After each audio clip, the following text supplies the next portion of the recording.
Adab mendahului ilmu. Di pesantren kecil Raffi, seorang santri 12 tahun, duduk sendirian, hatinya resah. Ustaz Hasan, pengasuh pesantren, mendekatinya.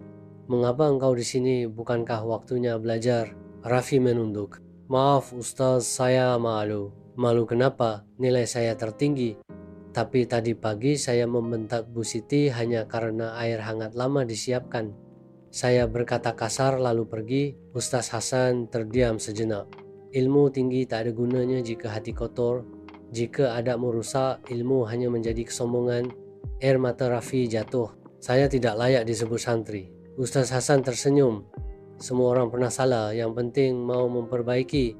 Minta maaflah nak." Siang itu Raffi mendekati dapur. "Bu Siti, maafkan saya." Bu Siti terkejut, matanya berkaca-kaca. "Nak, ibu tidak marah, tapi hati ini sedih. Ibu selalu mendoakanmu jadi orang besar. Jangan lukai doa itu." Raffi tersungkur memeluk kakinya. "Saya janji Bu, sebelum ingin pintar, saya ingin tahu diri." 10 tahun berlalu. Seorang pria muda dengan sorban putih turun dari mobil dan bersimpuh di depan Ustaz Hasan yang kini renta. "Ustaz, saya baru menyelesaikan pendidikan di Mesir.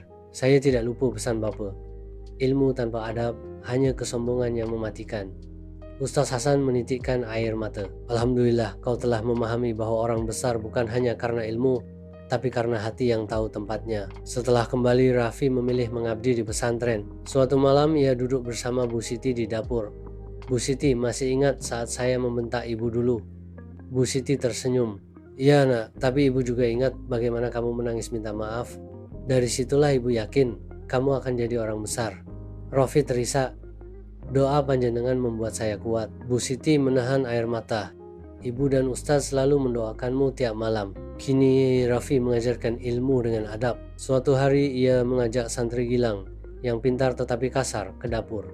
"Kita belajar bukan dari lisan saya, tapi dari tangan-tangan yang tak pernah menuntut pujian." Di dapur, Gilang melihat sendiri betapa tanpa suara orang-orang seperti Bu Siti memelihara keberkahan pondok. Di malam hari, Gilang menangis di musala.